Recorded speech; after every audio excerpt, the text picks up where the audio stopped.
Now, a story we highlighted in Round Your Way yesterday, a newly formed inclusive amateur football club is calling on the Football Association to rethink its rules regarding transgender players. That's right. Manchester Laces welcomes women and non-binary people of all abilities.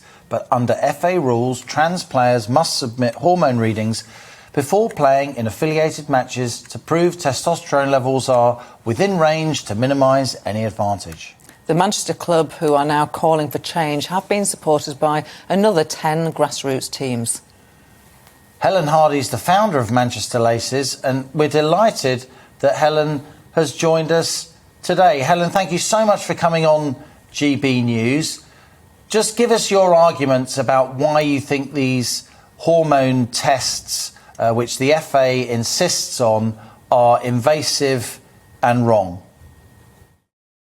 I think what it comes down to, first and foremost, is the two policies within the FA guidance, one of which is the mixed gender policy and one of which is the transgender policy. And they kind of work hand in hand and are the sort of core reason why the FA are doing this. And in short, it's to protect women. My argument is that I play now non-affiliated football for a men's football team, Rover and out, on a regular basis, and there is no danger to women at amateur level playing against anybody, frankly. So I just think there is no need for it, as opposed to it being invasive, which I don't think there's any argument otherwise. I just don't think there's any need for there to be a policy in place because there's no danger to an adult woman playing football against anybody at amateur level.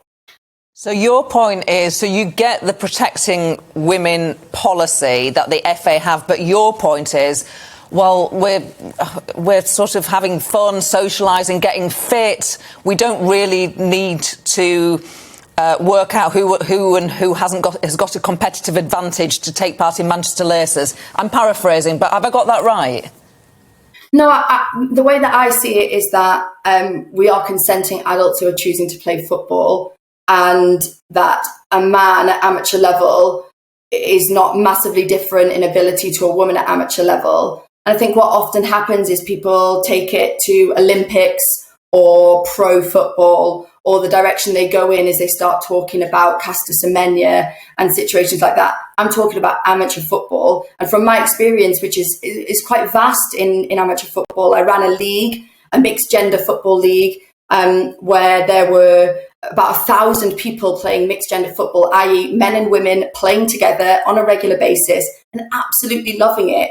And there was no danger at all to any players involved in that. And so my argument is, or my side of it is, that without the mixed gender policy, the transgender policy is null and void anyway. And there aren't really any situations that I've found in all of my experience playing with men that there is any major difference between men and women, and therefore there shouldn't be a policy in place for transgender people. I absolutely hear where you're coming from.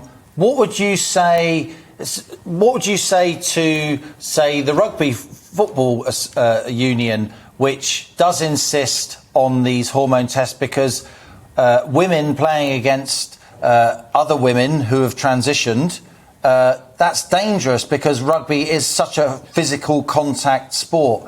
What would you say to those who have concerns that at the Tokyo Olympics, Laurel Hubbard will compete as a woman having transitioned in the super heavyweight part of weightlifting, you know, the ultimate power sport, against other women who haven't transitioned from being male born?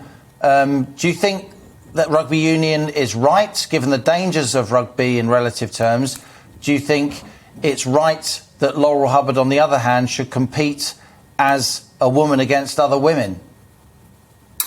I'd say, being totally frank, that rugby isn't an area that I'm an expert in. I'm very much working in amateur football and working in women's football specifically. So I wouldn't want to comment on rugby. In terms of, professional athletes on the whole, I think that it's a per sport basis. And I think the only really comparative thing that I can give at amateur level would be a sport like hockey, which is very similar to football in its level of contact And the hockey policy is at amateur level as follows. Our policy assumes that trans women wishing to compete in mixed or female sanctioned hockey competitions do so with the best of intentions and with no intent to deceive about their status to gain any competitive advantage.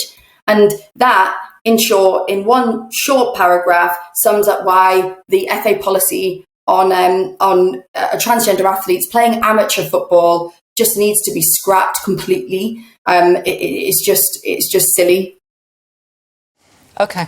All right. Really interesting to talk to you. Thank you very much for your time. We read the story yesterday in the Manchester Evening News and we thought that's interesting. So we wanted to chat to you too. And actually, you've given us a different perspective. You have. On what we read. Helen Hardy there of Manchester Laces, and good on you for all the work you do with grassroots football. I'm sure you bring a lot of pleasure and health benefits to a lot of people. Welcome to the GB News YouTube channel. You can watch us live 24 hours a day, catch up on your favourite shows and join in the conversation in the comments below.